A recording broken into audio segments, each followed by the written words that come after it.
di sini saya sudah bersama dengan owner dari Bakso Ambon. Bapak siapa, Pak? Nama asli saya Pak Larno, tapi biasa dipanggil Mas Ambon. Mas Ambon. Iya. Baik, Pak. Saya sebelumnya di sini ingin meminta izin mau mewawancarai Bapak tentang usaha yang Bapak geluti dari usaha bakso ini. Yang akan saya lebih ke pengen tahu sejarah usaha Bapak itu bagaimana, Pak? Kalau menanyakan sejarah usaha, kalau saya sih memang usaha dari nol, Mas. Dari saya dorong gerobak, merintis dorong gerobak itu kurang lebih 3 tahun. 3 tahun kemudian saya bisa sewa outlet dan mendirikan usaha di outlet. Itu memang benar-benar butuh proses. Satu, kedua, kenapa saya kasih nama Bakso Ambon? Karena dulu pertama kali karyawan atau orang yang bantuin saya adalah orang Ambon. Ya dari situlah awal pertama dikira saya juga orang Ambon. Ditambah lagi dengan nama Bakso Ambon itu, harapan saya bisa ketularan teman atau ibu yang bantuin saya itu bisa minimal mendekati lah, ataupun syukur-syukur bisa melebihi suksesnya kayak beliau. Kalau misalkan sejak berdirinya itu dari tahun berapa? Kalau berdirinya Bakso Ambon di Rawang ini tahun 2004. Iya. Baik, Pak. Sebelumnya kalau misalkan kan Bapak dalam usaha bakso gitu ya, sasaran pelanggan bagi usaha Bapak itu tersendiri itu di kalangan apa, Pak? Kebanyakan. Untuk sasaran tentunya siapapun dan apapun makanannya itu sasaran paling tepat itu adalah remaja, walaupun tidak menutup kemungkinan juga orang tua juga jadi sasaran saya. Jadi sasaran dari usaha Bakso Ambon ini bisa dibilang lebih ke dominan remaja, karena bisa disebut suatu promosi dari mulut ke mulut ya, Pak? Ya, betul. Baik, Pak. Selanjutnya strategi pemasaran yang Bapak gunakan dalam usaha Bapak itu bagaimana? Kalau strategi tentunya hampir semua sama. Jadi kita jualan online, kita tempuh lewat mungkin GoFood, Grab, Shopee Food sekarang yang lagi tren, semuanya sudah kita pakai satu. Berarti itu juga bisa termasuk ke perkembangan dari usaha Bapak ya dari dulu gitu. Betul, Mas. Betul. Makanya kita dari awal itu kita sudah promo. Terus kegiatan promosi yang Bapak terapkan di usaha Bapak itu. Oh ya. Kalau promo selain mungkin ada diskon, ada ya pastinya kita nyponsorin event-event, terutama event-event yang sekarang jadi sasaran itu adalah kita dari dunia pendidikan, baik dari SD, SMP, SMA sampai universitas. Jadi promosi yang dikerjakan, yang dilakukan dan yang diterapkan di usaha Bakso Ambon ini itu dari kalangan pendidikan, juga bisa dibilang sponsor kan, jadi yang lain juga ikut tahu, mungkin bisa dibilang dari mulut ke mulut juga diterapkan ya, Pak? Jadi makin luas jangkauannya ya, Pak. Baik, masalah persaingan, Pak, siapa saja pesaing di usaha Bapak ini? Kalau persaingan itu saya bilang umum. Yang pesaing yang terberat itu adalah diri kita sendiri. Bagaimana kita tidak mempunyai pikiran buruk kepada sesama pedagang atau sesama pengusaha. Jadi saya yakin untuk pembeli itu semakin lama bukan semakin bodoh tetapi semakin pintar. Mereka akan sesuai dengan kemampuan, artinya kemampuan finansial. Dia akan memilih mana yang lebih mereka sukai, karena kalau dihitung-hitung memang di Kerawang ini bisa dikatakan saya sudah menjual bakso itu untuk kelasnya saya sama teman-teman sudah mahal. Tetapi kalau perbandingan sama luar, saya masih murah. Ciptakan makanan yang kualitas bagus, enak, tetapi harga masih terjangkau. Nah, itu bisa dibilang menurut Bapak, kalau masalah persaingan dalam bisnis itu secara udah banyak lah gitu ya Pak. Bisa dibilang udah banyak. Dan kalau misalkan pemikiran Bapak sendiri sangat baik sekali, malah menganggapnya kalau persaingan itu yang terberat itu adalah diri kita sendiri. Baik. Jadi poin penting dari persaingan adalah bersaing secara sehat mungkin bisa Pak. Ya Pak, selanjutnya dalam proses produksi Pak, proses produksinya itu bagaimana dalam produk usaha Bapak? Oh iya, ya alhamdulillah kalau untuk produksi kami sendiri mengutamakan bahan baku yang intinya nomor satu, yang paling bagus, karena kita menjual kualitas, bukan hanya istilahnya kuantitas saja. Jadi dimanapun tempat bakso Ambon, karena membikinnya itu di satu tempat dan saya sendiri juga terjun langsung dalam pembikinan. Alhamdulillah kalau untuk pembikinan kita tidak ada masalah, dan perlu kita yakinkan buat konsumen saya untuk bakso Ambon bahwa produk kita memakai bahan baku yang halal dan terbaik. Ya, Pak. Baik.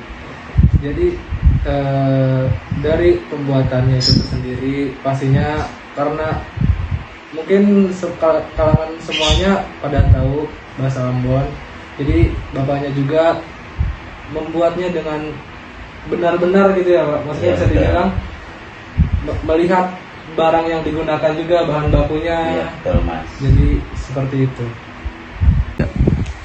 Baik Pak, selanjutnya bagaimana sih Pak cara mengatur sumber daya manusia dalam mengatur karyawannya, serta mengatur modal dari awal sampai pencatatan keuangan itu bagaimana? Memang kalau untuk pengaturan tentunya kalau secara manajemen tentunya memang kita harus benar-benar bisa menekan pengeluaran semaksimal mungkin, tentunya agar mendapatkan keuntungan yang lebih besar. Kalau untuk istilahnya modal yang istilahnya yang kita keluar, tentunya yang mengelola kan kita sendiri, yang kita tahu kita sendiri. Yang pasti untuk kondisi yang sekarang ini kita memang benar-benar harus jeli. Jadi arti kata pembelanjaan, terutama bagaimana kita tidak ada barang yang expired atau istilahnya nggak laku atau nggak habis, terbuang dengan sia-sia. Jadi kalau memang memungkinkan belanja banyak, ya kita belanja banyak.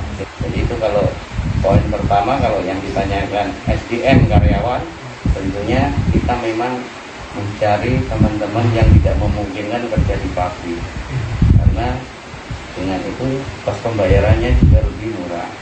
Ya mungkin untuk pertanyaan SDM itu yang bisa kita jawab. Baik Pak, yang terakhir mungkin bagaimana dengan usaha Bapak ini menghadapi kondisi sekarang dengan adanya pandemi ini Pak?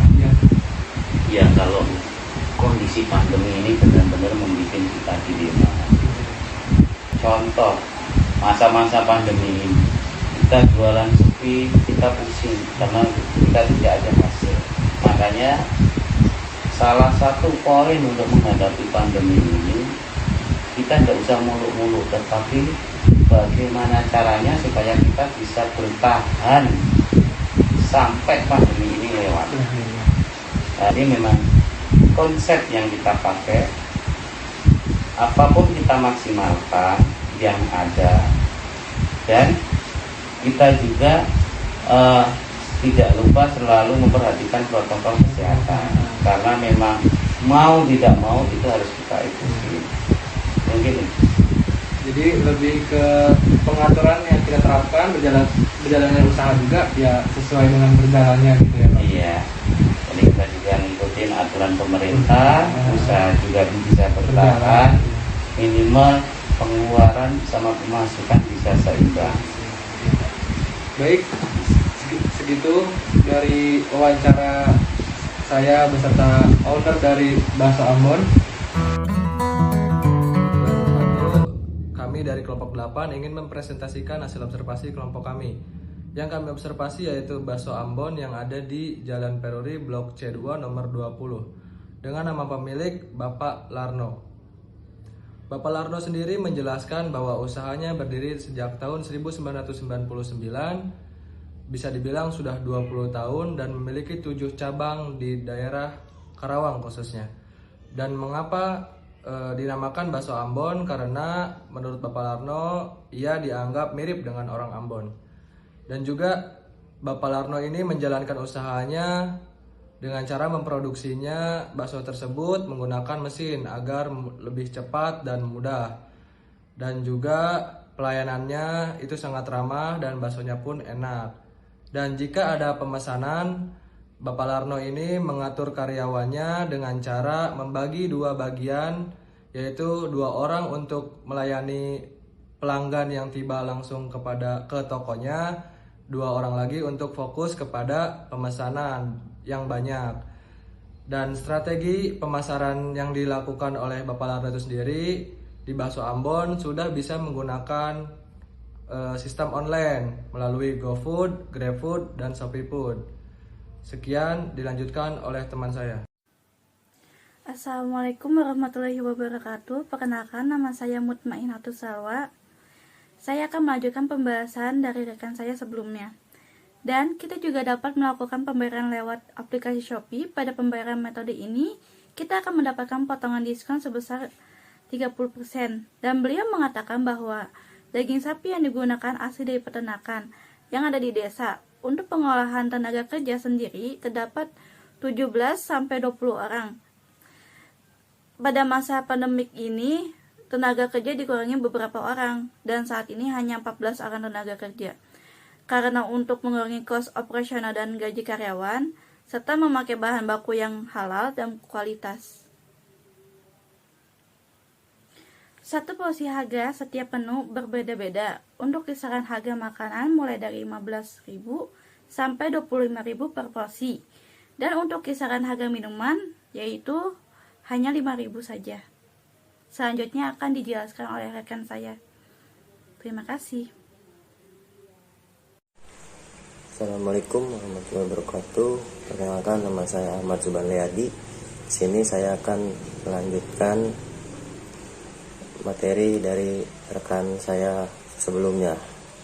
Jadi beliau mengatakan Pak Larno ya, sejak kondisi COVID-19 usaha Pak Larno mengalami penurunan sebesar 80%. Tetapi dengan keadaan pandemi saat ini, beliau mengatakan bahwa konsep yang ia punya agar kita bisa bertahan yaitu apapun kita maksimalkan yang ada, dan kita juga tidak lupa selalu memperhatikan protokol kesehatan.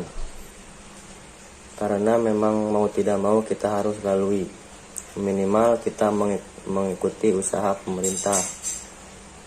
Usaha berjalan dengan lancar, minimal pengeluaran dan pemasukan bisa seimbang.